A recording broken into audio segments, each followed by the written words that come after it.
Hi, my name is Morag from the Permaculture Education Institute, and welcome to Masterclass number 27. The topic for this session is all about how to start a community garden. But first, I'd like to acknowledge the traditional custodians of the land on which I'm meeting with you today, the Gubbi Gubbi people, and pay my respects to elders past, present, and emerging. This Masterclass series is presented by the Permaculture Education Institute. So the Permaculture Education Institute offers the Permaculture Educators Program. That's the online permaculture design and teacher certificate program. Welcome to all of you who are here doing that program, and welcome to everyone from around the world. I welcome you to introduce yourself in the chat, your name and where you're calling in from, and also if you're part of a community garden already. Also welcome you to be adding in comments and questions in there, and also links to community garden resources that you may have access to as well, because that would be wonderfully useful for everybody. This Masterclass series, as well as the Permaculture Education Institute, is also something coming from our Permaculture Life, which is the YouTube and blog resource that I have available, as well as the Incredible Edible Garden course, and also the Ethos Foundation, which is our associated permaculture education charity. So I'm just wondering, before I head on into this masterclass, whether you've caught up with some of the others. These are some of the recent ones. Last month there was Creating Thriving Neighbourhoods, Lessons from Eco-Villages. Before that, we focused on permaculture and the sustainability goals, the SDGs. And before that, we were looking at really diving into how to get more permaculture gardens happening in the midst of COVID time. So we have a whole series of masterclasses that are available now that you can find on the YouTube channel. Every new masterclass that is presented comes from a topic that has been chosen by the group. So this one is about community gardens, and I absolutely love community gardens. I've been getting my hands into community gardens since, at least 1992. Everything from community gardens, city farms, gardens at community centres, in schools, kindergartens, universities, even community gardens at libraries and botanic gardens, and community healing gardens or learning gardens, community gardens in eco-villages, in refugee camps, and also helping to organise community gardening events and networking and education programs from community level to a government level, and also in institutions as well. So my life, in many ways, through permaculture and through my work with eco-villages as well, has stemmed from and drawn me back continuously to the world of community gardens. So why get involved in community gardens? Well, for me, one of the big things is actually about our impact on the planet. And just the other day, it was Earth Overshoot Day. So you may have heard the little live that I did about that on August 22nd. But essentially what it means is that if everyone on the planet lived like a typical Australian, we would need 4 Earths.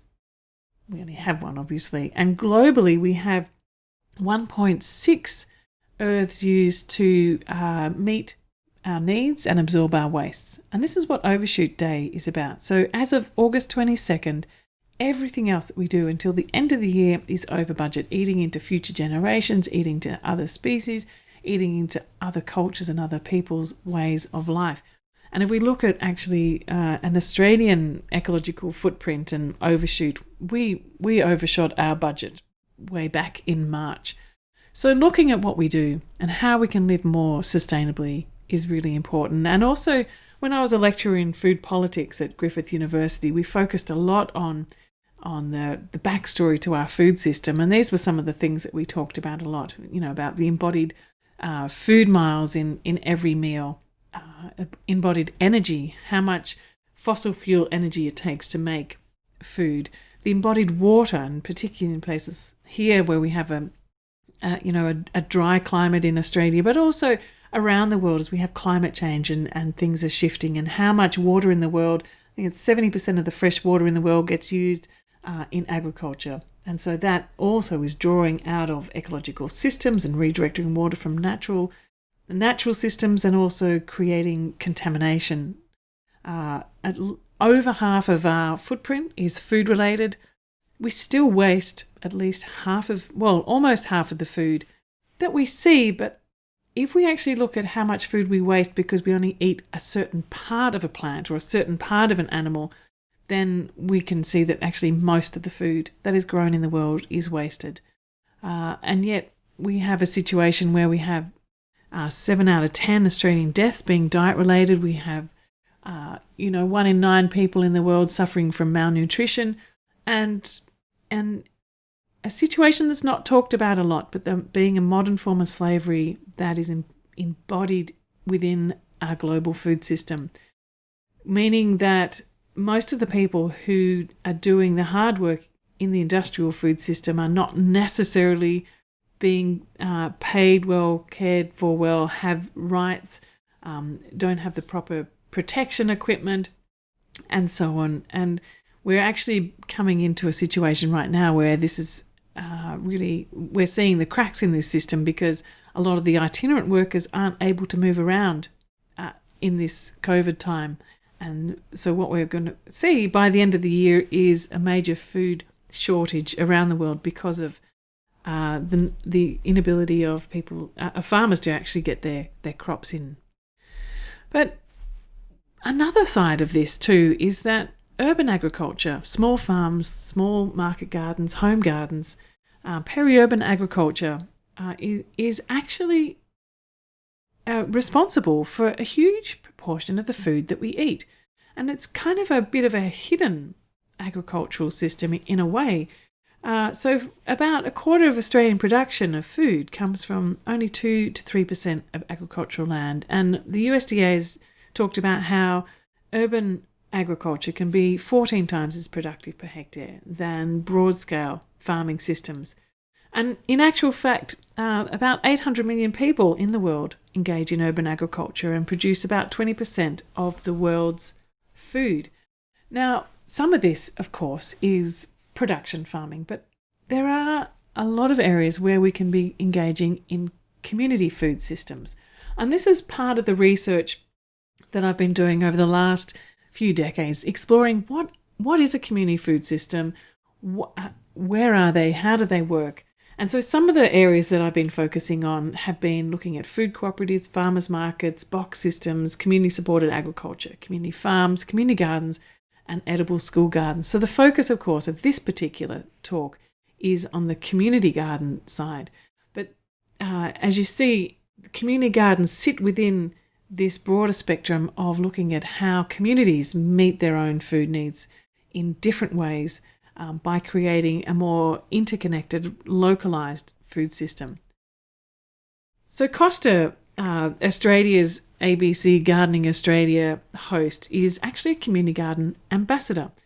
And so some of the reasons why he and others of us encourage people to get involved in community gardens is because it helps to build local resilience. And that's something that we're seeing a lot, particularly at the moment in the midst of the pandemic, actually having access to growing food locally, growing community wherever you are. And that also has become really highlighted in this pandemic time as well, because the more connected we are, the less isolated we feel, the more support that we can find, the less loneliness there is. But also it's about connectedness to place. And this is something that I found is really important in terms of actually getting community gardens started and the impact that being involved in community gardens has in a neighbourhood. The more connected we are to place, the more responsibility and stewardship that we feel in that place. The longer we stay in place, the more relationships that we build with organisations, with support networks, with communities in need, with school groups. And we actually start to care for place.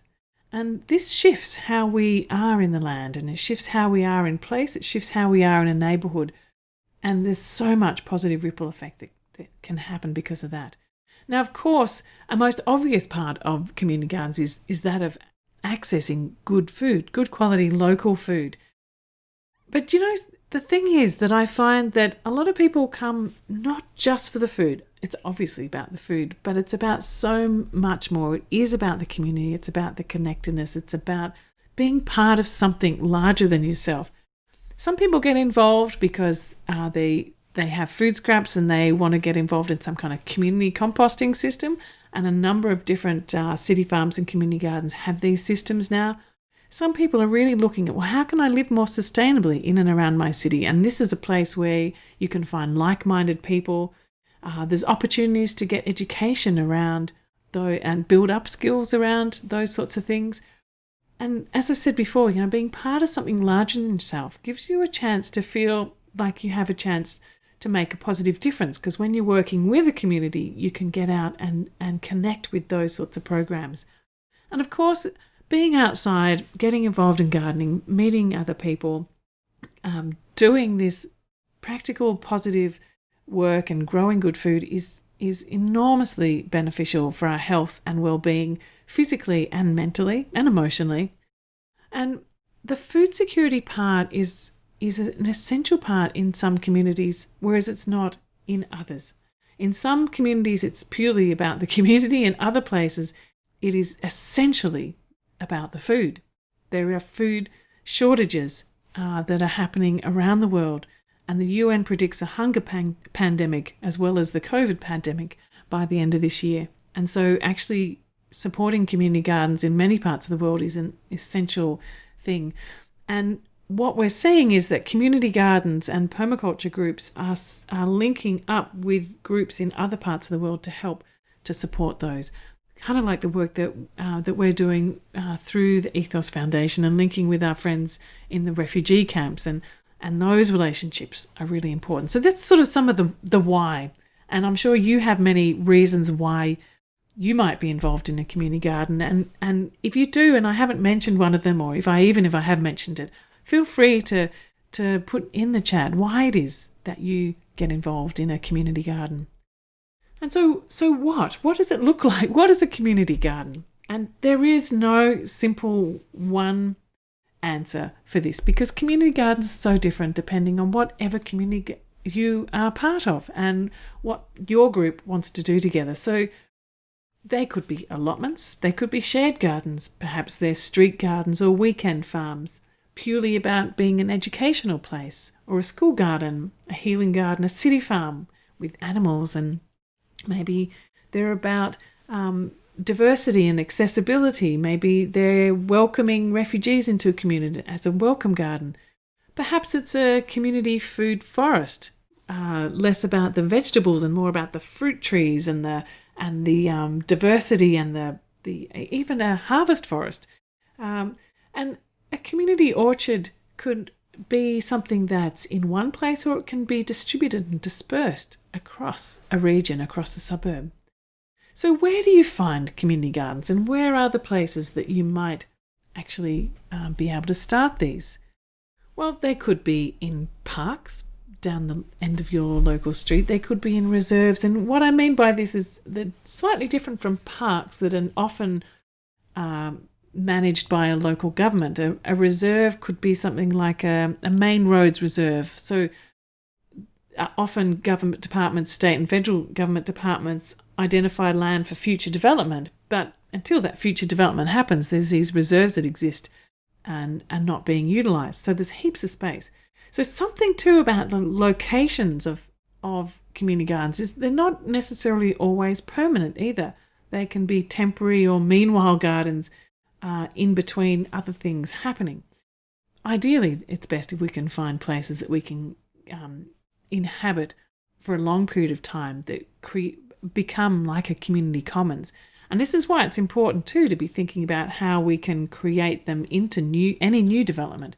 But anyway, so parks, reserves, they could be verges, and as I mentioned, schools, churchyards, community centre gardens. This one here is at an eco-village. So the community itself comes together and creates a garden, creating a sense of a commons, a common place. Sometimes community gardens are on private land. There's one up here not far from me in Mullaney that is actually on someone's place, and it's not far from a local school, and so people come past and get involved in that community garden. They can also be on farms. There's one that I'll talk about a bit later on, about one in Hong Kong. And there's also ones that can be on land trusts. So where the community comes together and actually puts land in a community land trust, and then the community works together as a community farm, a community garden on that land. So there's such a spectrum. There could also be rooftops or anywhere. The thing is about putting on your garden lenses, your community garden lenses, and identifying what kind of spaces are available for you in and around your environment that you could start something.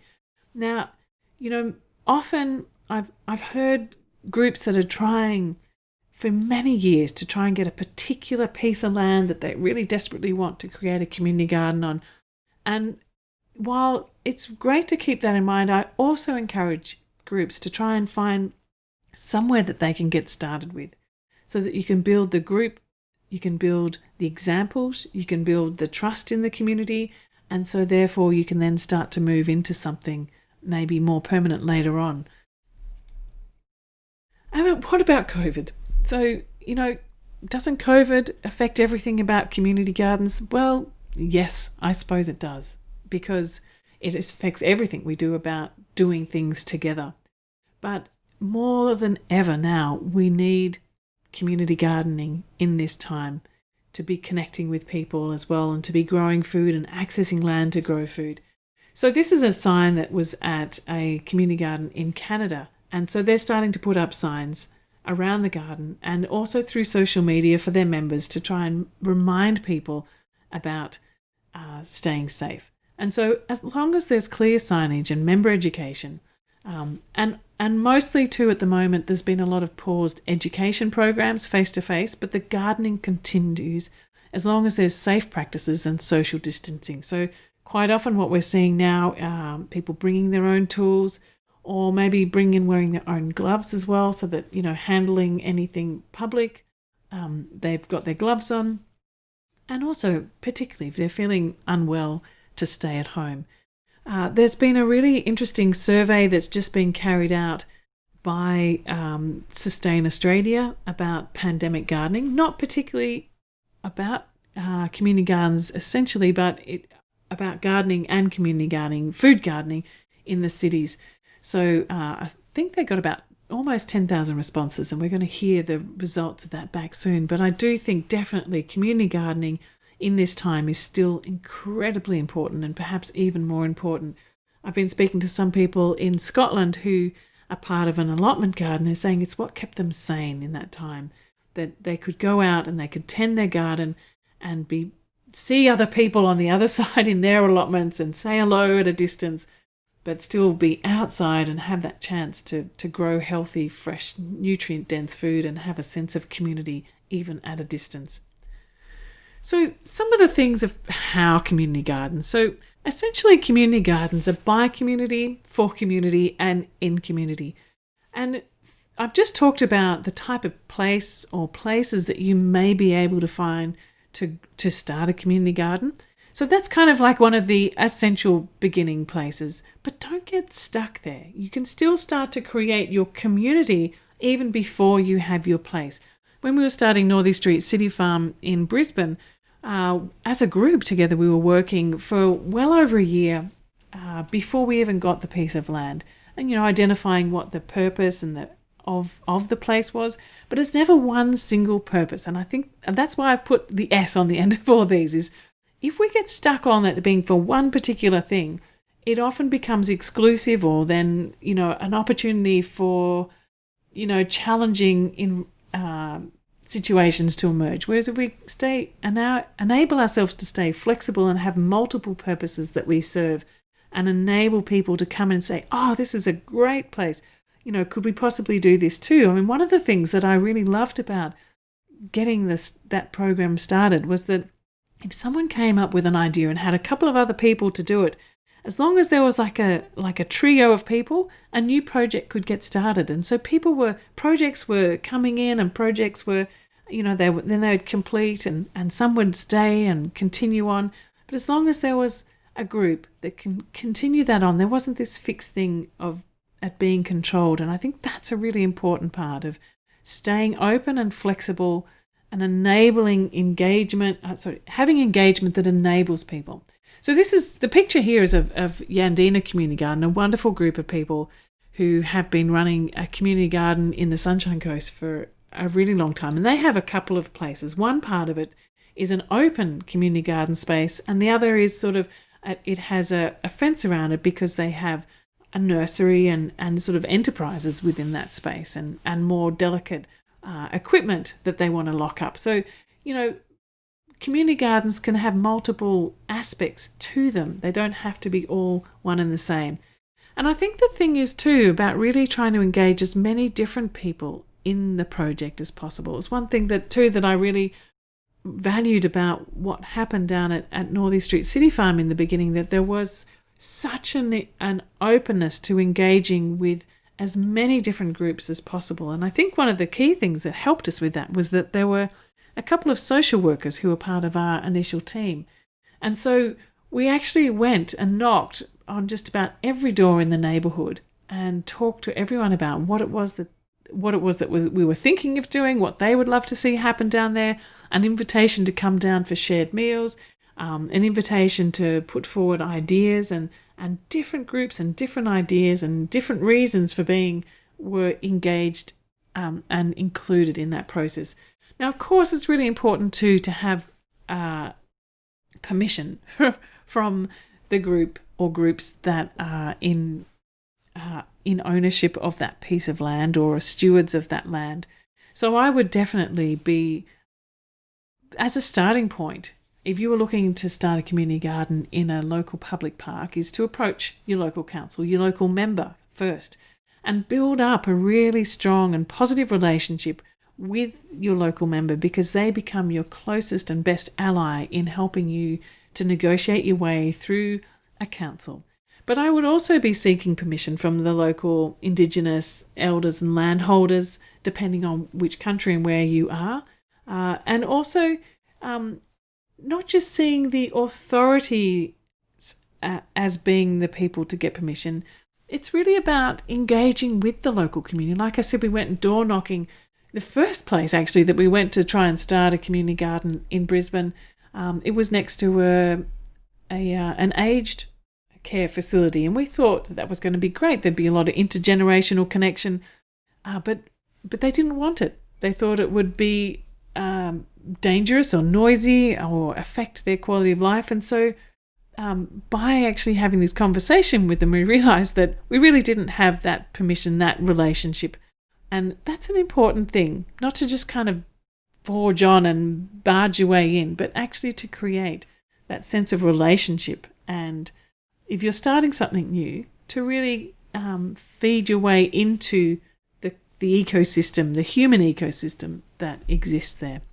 And to find processes that enable you to do that, to be really reflective and to be really open in your communication and to experiment with different ways of making decisions, and so that they're open. I think that it's important to have some kind of legal structure. You need that, and I'm not going to talk too much about that because that's a whole other conversation. But you do need to have some kind of organisational structure that enables you to have some sort of insurance and ability to accept grants. But at the same time, I think it's really important that you don't necessarily be driven by the need to have the chairperson, the secretary, and all of that. You do the things that you need to get your organisational in order that way. But the way that you make decisions and manage your actual group needs to be far more open and inclusive and engaging, and a way that actually brings people along on the vision. So, for example, sorry, I'm staying on this slide for quite a long time, but there's lots of important points here. For example, when we were beginning out the City Farm project, we would have reflective meetings every 3 months. We would sit down and we would actually talk around on the logs underneath the tree, and we would talk about So what's working really well? What isn't? Why did that volunteer come and just not stay? And what could we be doing better? And then have also a reflective process around, what skills do we need more? And also thinking about any new person that's come in to ask them for reflection and input and ideas. And so it's not like there's something that's drawn up and then every new person kind of fits into that. That the organizational structure is a living organization as well, and that it evolves and it grows with the new group. Otherwise, it can kind of seem like there's an inner clique and then a whole lot of people that are around the edges that don't really know how to find their way in. So constantly keeping that open and alive, I think, is really important. And that the pace of growth and development can be quite slow. It doesn't need to be all fully done and finished. I noticed that when a community garden emerges from the ground up and spends time in its development, that it seems to be more resilient over time.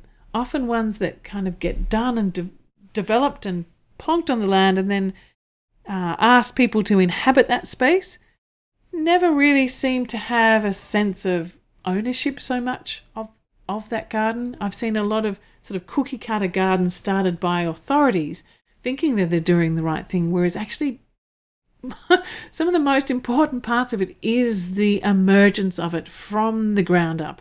And so that requires a thinking around scale and pace. And a big question too often is around whether to fence or not to fence. And, this all depends, but it's an important conversation to have. And one of the things that I found, you can fence off certain sections. And I think that's a really important thing. You obviously need security for tools and things like that. But it's a wonderful thing if it's a community garden and it's a commons, if it can have a sense of openness and permeability and an invitation for people to come in and get involved, and also for people to come in and learn together. Now, this seems to be something that needs to be maintained on a continuous basis. So learning together to start with, so that then you can start to design the garden well, but learning together on an ongoing basis, thinking, finding people within your group who have different skills and maybe running an informal workshop, or finding skills from people outside your group if you're missing a particular talent that you know that you need, and inviting them in to run a workshop too. So there's possibilities of having a continual learning and engaging. And I think this is one of the reasons why a lot of people actually get involved in community gardens, because not only are they learning something that they can contribute into the community space, but they're also learning really valuable skills that they can take home. So acknowledging that and actually spending time asking people, what are the skills that they want to learn? What are the things that they need to learn to take back home? And really seeing the community garden as a space for supporting people in their daily lives. So while I said before too, this kind of shared learning like this is a bit challenging at the moment, it is very much a central part of what a community garden is all about. So learning together and also designing together. So designing from the outset, I think, is a really exciting thing to do together as a community garden group. This particular project here in the pictures is a group. It's a city farm community garden project that we were involved with in Turkey, in Izmir, in the far west of Turkey. Now, this is a community group that came from the apartments that you can see on the side there. And it was a residents' association. They decided that they wanted to have a community garden opposite. You can see some behind there. There's a few olive trees that are in the distance. Some of those were hundreds of years old. But this area was a car park and really degraded land. So before we got there, though, the council had kindly set aside a piece of land and absolutely cleared it. As you can see, and this has happened a number of times. It happened at a university garden as well. All good intention, but unfortunately, it blocks off the possibilities for connection or even necessarily whether you want the fences or not. So in the end, this garden did poke holes through the fence and make it more permeable. But anyway, that's an aside. So what we did first was we went on a bit of a journey looking at different types of gardens. What are different examples? So people could actually see what a finished community garden could look like, what the possibilities were. And then we went into a brainstorming about what they wanted to have together, what were the things they didn't want to have together. And we did a design charrette process where different groups would kind of design what they thought it would look like. And then we brought those together and created a plan. And then some of them were still not quite sure how that looked and what it meant. So we drew it on the ground. We drew the design on the ground, and then we got everyone around and checked it, and they walked it, and you can see at the front here they sort of kicked off some of where the chalk was, and that didn't work. So there's shared pond in the middle and community composting areas and shared eating areas, and so they walked it. And then when they were happy with it and redrew some of the areas, they started to claim their allotment. So this particular picture where they're all standing around is where they're starting to go, okay, this is my plot and this is your plot, and they started to work it all out. And then within a year, the garden started to flourish, and it became such a popular place that the council offered even more area for the community gardens to happen. And there was food, and there was wildlife coming back, and there was picnics happening in the park all the time. It transformed the way that community felt about where they were living, and particularly a lot of the people in this area were part of they'd come in from rural areas and were really missing access to land, living in apartments. So for mental health, it was really important. But this idea of designing together and creating this space, I've seen over and over being a critical part of the success of community gardens. And also creating those conditions for flourishing communication. So creating the places, whether that be with shared meals or intergenerational community spaces, or the way that you run meetings even. And I think that's a really important thing, that you can actually get creative in how you run meetings. Some of the best meetings I've been in, where each meeting we're trying a different type of thing. So one meeting I remember we were trying, how we could run a meeting using 6 hats thinking, for example. And then there was another meeting where we started out by doing something about acknowledging the qualities of each of the other members. And I actually still remember that. I think I was like 23 at the time, and I remember what I didn't see myself in a particular way, but other people did, and how they saw me then shifted how I felt valued and engaged in that group. And so this is these different strategies that we have that create the conditions. And so if we can constantly think about, not that we've got to have a meeting or we've got to make a decision, how can we create the conditions for flourishing communication and building of relationships and building of friendships and building of trust? Because when we start to make decisions from that position of connection and from a position of caring for one another, we end up making better decisions. So I know someone was asking whether I was going to deal with conflict resolution in this session. I mean, really, this is the foundation of that where we need to begin is in this space of creating those conditions for flourishing communication. And as I was talking about before, about creating the opportunity for having different voices being heard, for the possibility of regular reflection. And so that culture of having those reflective processes, that internal creativeness, I think, is such an important thing. And that, creating a culture, and in that organization, it's not just you have meetings and you're an association and it's quite dry. Make that sort of the fun and the aliveness and the inclusion of creativity and art. This is a wonderful project that is actually in Berkeley, California, where it's the Carl Lynn Community Gardens, and it was on top of where train line went down underneath. So I think it must have been railway land. So it was sort of above it where the tunnel kind of was going down, and on top of it, this beautiful garden emerged. And so they did have fencing, but their fencing, they engaged an artist to create the gate and when they were creating trellises for the beans, for example, they would be beautifully created, and there were murals on the walls, and the seating area was done with mosaics. And at one of the times that I was there, there was a string quartet playing in the middle of the garden. So there's this sense of creativeness and culture and life. So it's not just about the garden. It's about how it can nourish all different aspects of our everyday life and of our sense of being connected to a space and wanting to be involved. Because sometimes people just go, yeah, gardening, I don't know about that. I'm not really sure if I want to get involved in gardening.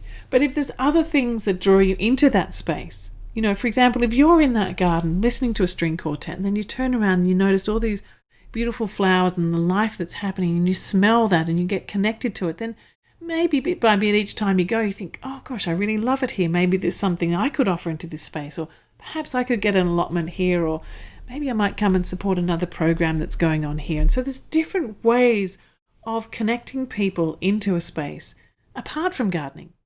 And how can people make contributions apart from gardening?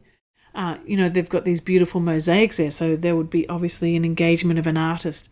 There's other projects I've been in when, again, with Northey Street, when it was getting started, we used to go down every Sunday, and every Sunday I would notice that there was new furniture arriving. It was painted up really nicely, and one day I'd actually come across someone with their car in the middle of the park unloading a whole lot of stuff. So I went over and introduced myself, and it turned out that he was really shy and he didn't really want to get involved in the community side of it, but he loved what was happening down there, and he loved collecting old furniture from the tip and restoring it. And he was so delighted that he could make a contribution and deliver it into that space. And everyone really loved using these chairs because they were so colourful and interesting. And so it was really nice to actually have that connection there. Another time I remember going down and I saw these young kids who were there, with their hoods on, and I was thinking, oh no, we're going to end up with a whole lot of graffiti around the farm on the sheds and things. And we just built a new composting toilet, the first composting toilet that was in a public park in Brisbane.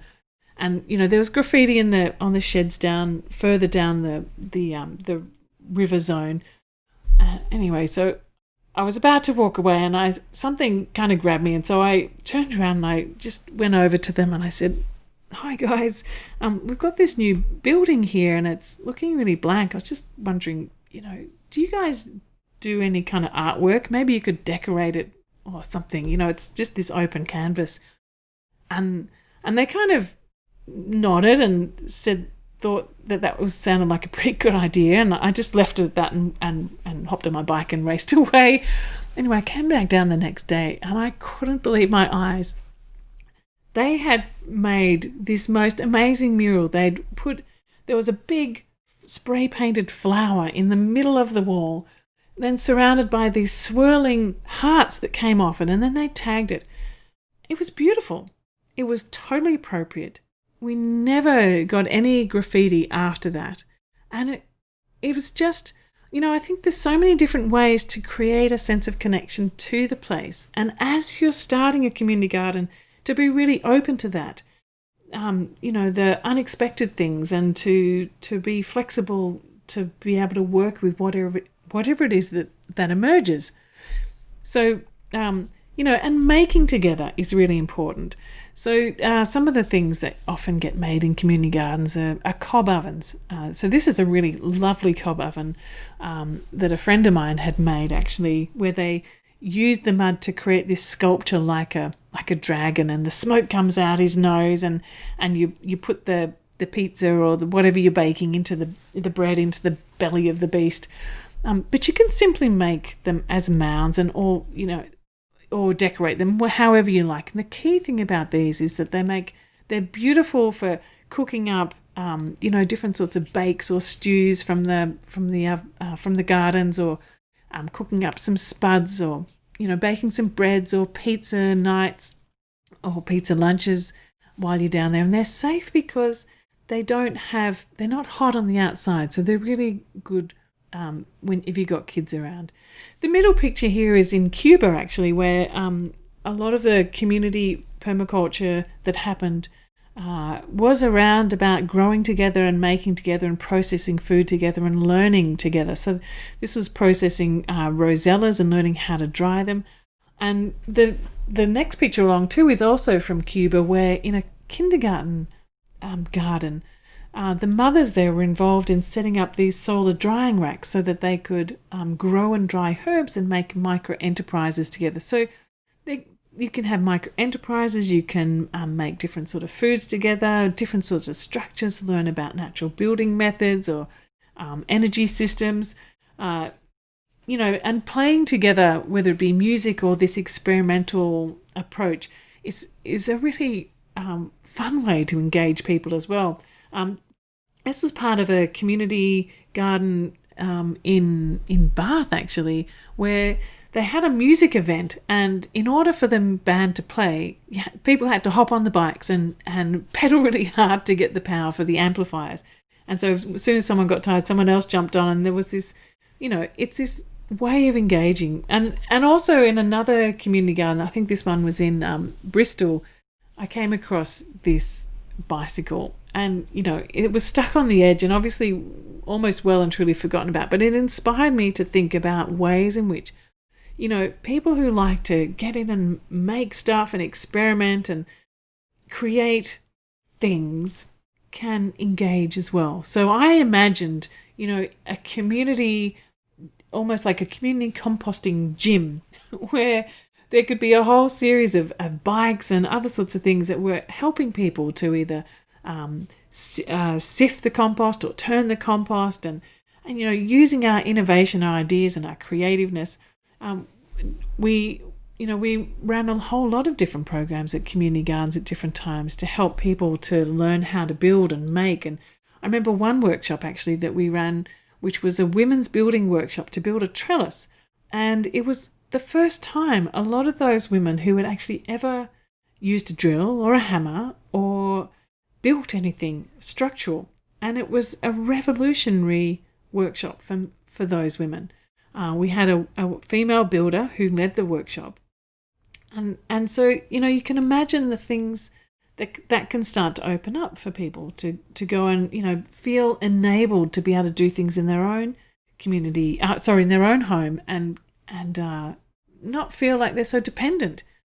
And also it's so important to involve children in all different aspects, from the designing to the making to the harvesting to the noticing, to the watering and to the eating, of course. And I think having that focus on children in a lot of different ways helps to keep us grounded and helps us to keep us focused. And so not just young kids as well, focus on youth. So in one of the programs that we're connecting with at the moment is with the refugee camps in Kenya and Uganda. And this is the Perma Youth group based in Ramwanja refugee settlement in the far west of Uganda. And so they're running a sort of a community garden program. Bemariki, who's in the middle there, hello Bemariki if you're listening to this, he's the teacher of this group. And together they grow food, and they're also going back into their own communities, into their own homes and growing food as well. So this is a way to learn how to grow for food security. And this other garden here is in Cuba, where just behind where I've taken this photograph is apartment buildings. And so the people from there would bring down their food scraps, and that would get composted straight into this organiponico, organic farm. And then there'd be a stall on the corner where the food would be sold directly back to the community. So this was more like a community farm and very much about food security. So in some communities, this is critical. And I think this is going to be something that more than ever now, this year, creating gardens that are providing people access with fresh, nutritious food is so, so important. Now, I've just heard also from Kenya, another friend of mine who I talk with regularly, Jennifer, she runs kind of like a Days for Girls program. She makes washable sanitary pads to give to girls and teaches them about, their body, and she also teaches them about permaculture and nutrition. She just wrote to me the other day and she said that since the COVID lockdown, there have been 20,000 in her area alone, 20,000 new teenage pregnancies. And this is a huge impact on the community and on those girls' lives. And so actually creating nutrition gardens and nutrition education programs for young girls at the moment in her community is a priority. And so that's where we're starting to talk about now. So, why I'm telling you this is because I think that it's very important to be focused on what are the particular needs in your community and what are the needs that you're concerned about supporting your community with. If you're getting a community garden started, how do you want to work? What are the things that you want to be working with? In each community, there is space for so many community gardens. If you're finding that one group's focusing on one thing but you'd like to do something else, there's space to have multiple, or for multiple purposes to be in one space as well. Now, school gardens are, this Stephanie Alexander Kitchen Garden Foundation, the Edible Schoolyard programs. These are all kind of community programs. And I got started with school gardens, a couple of decades ago, working in Indonesia, and absolutely switched me on to the idea of how school gardens are community gardens. And this project here in one of the schools was based around the young kids were looking at waste in their community. And they noticed that all the gullies were filled with waste, and it concerned them. And also, at the end of each day, everyone swept up all the waste, plastic and everything, and burnt it. And that was causing problems for people's lungs. And these kids were talking about how their grandparents were having breathing issues. So this is where the waste separation project started. You could see bottles and cans, compost, paper, plastic. And they were weighing that, and they still noticed that actually they were always getting way more plastic than anything else. And so they started this school garden project where they said, they asked the kids, how are we going to address this? And they said, we just don't bring plastic to school anymore. And so when you say that, and then you start to go, okay, so how do you not bring plastic to school? You have to start to change the way that you, what kind of food you bring in. It's the not wrapped food. And so then it look to more traditional foods, and also going to actually creating nutritional meals at school. So they started surrounding themselves in their schoolyard with edible landscape, doing things like worm farming and composting, and then also the picture on the top with the teacher there is actually making paper from the waste paper, and then they made projects about what they were doing in their school gardens on their recycled paper to show to their community. And then they started talking with their local farmers in the neighbouring area and about duck rice farming, because that had been abandoned with the use of chemicals. And so that started to get reintroduced in some of those areas. And so this idea that school gardens are just this independent thing that happen in a school doesn't have to be. They're actually very integrated with the local community and can ripple out change if they're done really well. And so you can have community gardens and educational gardens in all different contexts. This is there's university gardens. This was a program that we were running at the University of Sunshine Coast, engaging with people from community development, for sustainability, from engineering, from arts, from all different faculties to come down and learn in the community garden and how they can apply their different particular focus. So they'd start to do research about different things. There's also educational gardens in the middle of parklands, like in South Bank, an open community garden space that you can come and experience. And there's educational gardens in schools, and this particular garden here in Victoria, the Bird's Eye View, is one of the foundational gardens of the whole Stephanie Alexander Kitchen Garden program, where it all began.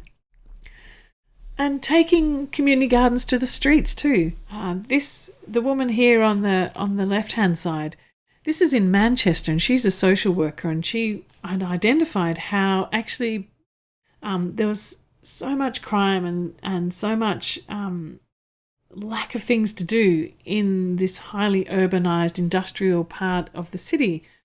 And they came up with the idea, together with the young people in this area, to close off this street. And what they did in this street was to actually create a community garden there. So they had barbecue areas and fruit trees and play spaces and hangout spaces. And they noticed actually that the crime went down significantly. Plus, they had places to play and there was fresh food available.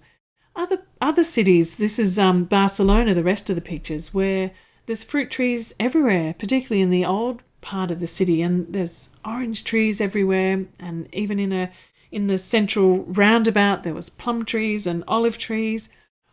So when I was talking with the municipality there, they were saying how they, people can harvest the oranges, but if what they don't harvest at the end, they go around and collect them, and they said they'd been making up jams and giving them out as Christmas presents. So you can take community gardens to the streets in lots of different ways, and in temporary ways too. These are what I call temporary gardens, and to be able to actually inhabit spaces, they can be an installation, they can be part of a festival, they can be a kind of an activism thing that raises awareness about actually bringing food into public places in urban environments. So things from sack gardens to, whatever materials, industrial materials you can find, crates and skips and all kinds of things. And what this does as a starting point, it helps to bring into awareness the possibilities. And it doesn't require anyone to make any substantial long-term commitments to anything in terms of permission. And I think this is a good place to start, because if you're finding it challenging to get access to land, you could offer, a few temporary garden ideas and see what happens, and see how you can get some support for that. See what kind of response you get from the local community, what response you get from the local authorities, from businesses, from neighbours. There's a whole lot of possibility around that. A few years ago, there was a demonstration garden, rooftop garden near the State Library in Queensland, in Brisbane. And this was part of an education program, really looking at, food miles and how we can get more food growing in and around the city. And so I love this little sign they had on, why don't we grow food here? And, showing how you can actually grow temporary gardens or rooftop gardens in places like this, in a very urbanized, hard concrete landscape. And then talking about what you can do to take that information home again. And we're seeing more and more that community gardens are being integrated into new developments, and also they're retrofitting existing communities in many parts of the world. This is in Italy, where a rooftop garden has been retrofitted to be not only an edible landscape, but a habitat garden too, and a place where the community that lives around this area can come out and enjoy this productive open space. And there's so many little pockets and corners everywhere that we could be growing. And it's important to think about how we can utilise that. It doesn't have to be a massive, great space that we use. And, I think as our cities are becoming more and more urbanised, we need to think about this differently as well, because, back in, 1800, there was only 3% of the population that lived as urban dwellers. By 1960, that was 34%. And by 2050, it's going to be 70%. How can we utilise these small spaces to grow food? So right on the left is a picture of a grapevine with some beans that grows up a 4-story apartment in the old city of Veliko Tarnovo in Bulgaria. And I was so inspired by this, because what it was is that community who lived in that apartment building looked after this grapevine, because each successive floor had this grapevine going along their verandas that they used, that helped to provide shade and a nice sort of cooling environment on their veranda, but at the same time provide them with food, because you can eat the grapevine leaves. So even though it's a vine, it also is a community garden, a community resource in a tiny little footprint. And the middle, the rest of the pictures are actually from Hong Kong, where small sections of land are either being farmed or created as multi-stacked community gardens. And then the next picture along is actually from a balcony community garden that's at a nursing home. So we were working with a nursing home there to do a collaborative design project with residents to explore ways to include plants in their garden that helped their dementia patients to remember.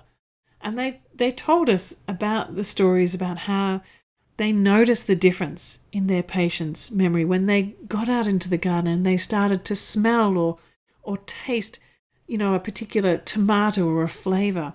Obviously there's not enough space on a little balcony in the middle of Hong Kong to grow enough food to feed those residents, but there was something about having, a little bit each day, or the opportunity to go out into that space and to smell the smells and even to have a space that they could go with their family when they came to visit that wasn't stuck in an inside sterile environment.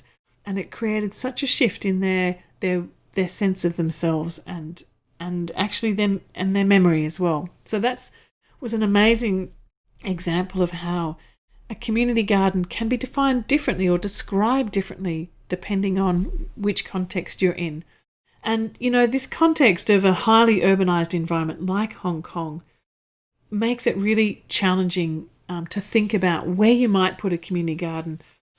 So we were talking about rooftop gardens. There's a few balconies. You couldn't even really have windowsill boxes in places like that. And right down below, it was so dark, really. There was a few places we could find. But what it ended up being was actually weekend gardening is the thing that became popular with many of those different groups. So people who lived in those apartments were part of resident groups that would form like a food cooperative, and they would link up with farms in the peri-urban areas and bring that food in and distribute to the members who were part of that group. But also what they would do, the farmers would offer an allotment to anyone who wanted it from that urban group to come out on the weekend and come and garden together. And so it's a type of community garden as well, whereas on the weekends, this farm comes alive with people there. The money that the farmer got from renting little allotments to those urban dwellers helped them to be sustainable. It helped them financially sustainable. They would also grow organic food so that the people who came in to do their gardening would go home with a box of food that would supplement what they would grow as well. During the week, the farmer would water their gardens and provide and grow seedlings that they could then provide that could put into their gardens. They would store their tools for them there, and all they had to do was get there every weekend. And they loved it, absolutely loved it. And I think it's a brilliant idea, particularly with these highly urbanized cities that are really challenging. Just go out to the end of a train line somewhere and find a farm to connect with there and find a way to create a community project. Really wonderful. Now, another type of community garden project is that of a community orchard. Now, this could be a few different ways. And one way is actually, instead of thinking about a community garden being a series of vegetable gardens or allotments, actually thinking about the whole space as an orchard or a food forest. And this then shifts the way that you think about what happens in that garden and how you design it. It becomes a place that is multiple layers of fruits and nuts and herbs and vegetables and perennials and flowers and habitat spaces, and becomes this beautiful oasis. And we're starting to see this emerging more and more in lots of different places. And a community orchard doesn't necessarily even need to be all in one place. It could be distributed around an area. That means that, there might be a park over here that has a certain number of trees and another park in another spot. And so there's these areas around the city. It could be a regional park that has a larger one, or it could be pocket parks that have a few trees here and a few trees there. Or, like what happens down in Melbourne, there is a mapping of fruit trees in people's backyards.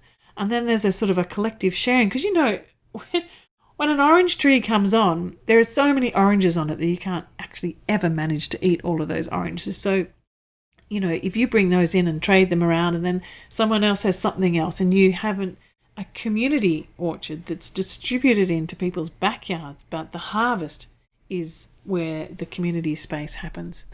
So there's lots of different ways that you can create it. And I think designing and retrofitting the way that we think about food in and around our cities and common spaces is important. And how we start to design in more food spaces in the city.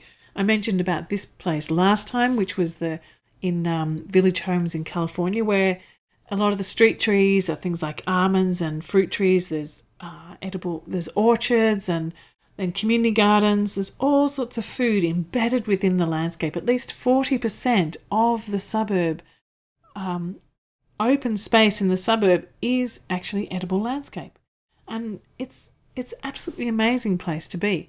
So we can design it in from the start, or we can start to retrofit as well. And I think one of the key things that we need to be doing really is running as many different sorts of education programs that can help engage people in this, to look at the possibilities, to open up, show different examples, maybe making films about this, running courses and programs, and the programs can be either about how these sorts of programs create well-being, how they can be contributing to sustainable living or one planet living, and how we can actually get the practical skills we need. So whatever you are, in whichever work you do, whether you're a teacher or a planner, a designer, a builder, how is it that you can start to incorporate this thinking around community garden into what you do? So how do you start a community garden? Well, I think one of the things to start is like visiting others for inspiration. Really get a clear idea about what are all the possibilities, and start to think about how you can emerge your idea from a common need or a common dream, and find what that is. And that needs to start by having conversations. So, start having some shared meals, or talking with friends and neighbours, or people in maybe it's your community centre or organisation. What is it that is that common focus? Start small, connect with whichever local authorities that you need to start having a conversation about where are the possibilities. Like I said before, when we were starting Northey Street City Farm, the first place we thought didn't end up happening. The second place we thought didn't end up happening. It took a year, and then finally we did actually find a space. But now there's a lot more authorities that actually have community garden offices, for example, that can connect you in and give you resources and information. Make sure you engage with the neighbours and embrace the unexpected. Possibly something might come up that you hadn't thought of. But rather than seeing it as a problem, possibly it could offer you with a new perspective on how you could make things even better, and constantly try and find ways to create the conditions for flourishing communication that will give you the possibilities to have more engagement, more connection, and more capability to be resilient and to embrace those unexpected things. And that often means just simply that thing of playing together, eating together, imagining together, building friendships and trust, and it being actually a cultural thing that you're building there together. And so that means once you have that level of trust, that you can actually then work to sort of design together and be in constant reflection and observation together, and experiment with new things together. Always be identifying what are the things that you need to skill up on. Always acknowledging that, where we feel like we have gaps, whether that be in organisational management or communication, or, how to improve the soil. Whatever it is, find out what it is that you need to skill up together and work towards that. And throughout also be, really aware of creating those respectful communication patterns right from the outset, and model that in everything that you do. It can be everything from the signage you use. Instead of saying, don't pick this, it's like, how can you turn that sign around to be a friendly thing, and really try and open up when people see it and enter into that space, they smile. That it's a welcoming and open and flexible place that you can help encourage. And one of the things that I really think that helps us to do a lot of this stuff is to have shared projects. Now, we can have, even if we do have gardens that have allotments, to still have spaces that we work on together, that then we can keep dreaming together, working collectively, and looking always, I think, what helps is to be reaching out beyond the boundaries of our projects and seeing how we can support and work with and learn from other projects. So about creating maybe creating a citywide network of community gardens, or being part of a larger network of community gardens around the country, or reaching out to projects in other parts of the world, like, for example, the Perma-Youth groups in Kakamega or Ramwanja. There is so much information that's available for how to start community gardens, programs, background information, fact sheets, networks. So some of the ones that might get you started are things like the Australian City Farms and Community Gardens Network, Cultivating Community, the Stephanie Alexander Kitchen Garden Foundation, organisations like 3,000 Acres, or the Federation of City Farms, City Farmer, Community Garden Network in the US, Sustain Australia. There's an enormous wealth of information that already exists, and so many of these local and regional networks you can become a member of them. They have kits, they have the links, they have how-tos, they have workshops. Get in touch with them.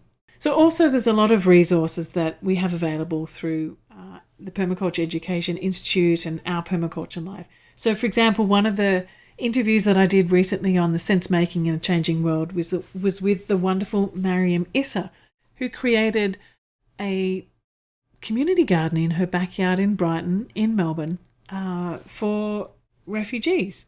An absolutely amazing story. So check out that, and check out the work that she does with the raw garden. Also on my YouTube channel, I've got visits to lots of different sorts of community gardens. So from the downtown food forest that we're rambling through with Costa, to Northey Street City Farm, Yandina Community Gardens. So also you might like to check out my blog at ourpermaculturelife.com. Lots of really practical information there about, the how-to with the gardening, and also talks with some really interesting people who are doing wonderful gardening things, like Steph Hafferty and Charles Dowding in England recently. If you're looking for some really practical information and you can't get to do face-to-face courses in your community garden at the moment, I think this particular course that I offer, which is the Incredible Edible Garden course, has a lot of that very practical information that will help you. So these are the modules, from the soils to the gardening to the planting to the food forest. All of those topics are within there. So you can check that out at ourpermaculturelife.com, the Incredible Edible Garden. And if you're looking for something even more substantial, that's the Permaculture Educators Program, which includes the Design Certificate and the Teacher Certificate. So many people I know actually run their educational programs through community gardens. So they start off by running workshops and seminars, and then start to run permaculture design courses in an extended way through community gardens. So this is the course that gives you the background about how to do the design, but also how to teach the design and the gardening system. So that's the Permaculture Educators Program. You can find that at permacultureeducationinstitute.org, and you can start anytime, and it's a flexible online program that you can take as much time as you need to finish it as well. So I welcome you to check that out, and if you'd like to find any more information, feel free to email me or message me about that. So I mentioned before about our permaculture charity, which is the Ethos Foundation. The focus is around permaculture education, and this is a key part of the work that we're doing at the moment, and particularly around Perma-Youth and Perma-Youth in refugee camps, and also women's education run by local women's self-help groups. So some of our main focus at the moment is around creating community garden kits that can be distributed to the kids. So it's $35 gets a kit for another child, and to be part of an education program over 3 months. So please donate to the Ethos Foundation, and every $10 at the moment that is donated, you go in to win, it's a raffle to win Billy's blanket. Now, Billy is a wonderful woman who's the older sister of one of our Perma-Youth. She has autism, and she is the most brilliant crocheter you have ever met. She keeps her hands busy continuously making the most beautiful blankets, and she's donated this blanket, which is made, you can see it on the Facebook page, it's made out of pure wool from Bendigo, and in the middle it has a frog. She's absolutely wildlife mad. She's so wildlife mad that she wrote to Sir David Attenborough, and he's even written back to her, and she has his handwritten letter framed on her wall. Anyway, so she donated this blanket for us to raffle off. So every $10 that you donate goes towards providing resources for Perma-youth in the refugee camps. Talking about Perma-youth, this coming weekend we're organising the first ever Global Perma-youth Festival. So this one is the first one, and we're building up to having one every month. We'll have an event. So this month we'll be talking with Rosemary Morrow and Sierra Robinson, who is a 18-year-old Canadian Perma-youth activist. There'll be music and poetry and some films, tours of gardens, and an opportunity for young people to vision together about what it is they wanted to be doing together to make a positive difference. So there's 2 times for this. The first one there is suitable for the Americas and Australasia, and the second time there is suitable for Australasia, Africa, and into Europe and the UK. It's free, it's online, you can register through permayouth.org, and we really hope to see you there. Don't forget, every month there's another masterclass, and the next 3 dates to the end of the year are here, so peg them in your diary now, and I'll be sending out notifications for what the next topics are, but I'd like your input. Always ask for, so this topic that we were talking about today was chosen by the last group, so send me in any ideas that you have that you'd like to explore. It could be about perennial plants or designing your garden to be spaces for nature. Can you see the frog in there? Or maybe, how do you incorporate compost systems throughout your garden and improve the soil? Could be any topic. It could be a social topic, a building topic. Let me know what you think. And just finally, to reiterate some of those websites there for more information about the programs that we offer, which is the Permaculture Educators Program. That's permacultureeducationinstitute.org. You can sign on for our monthly newsletter or check out the blog or YouTube. Find all information about that and the podcast via our permaculturelife.com. And for the permaculture charity, you can check that out at ethosfoundation.org.au. And if you forget any of that and you just remember moraggamble.com, there's links to all of that from there. So thank you so much for joining me again today for another masterclass, and I look forward to seeing you next time. For those of you who are live, I'll be sticking around here for another 10 minutes or so. We can have a chat and I'll answer any questions that you have in the chat box there. All right, take care, stay safe. See you next time. Bye.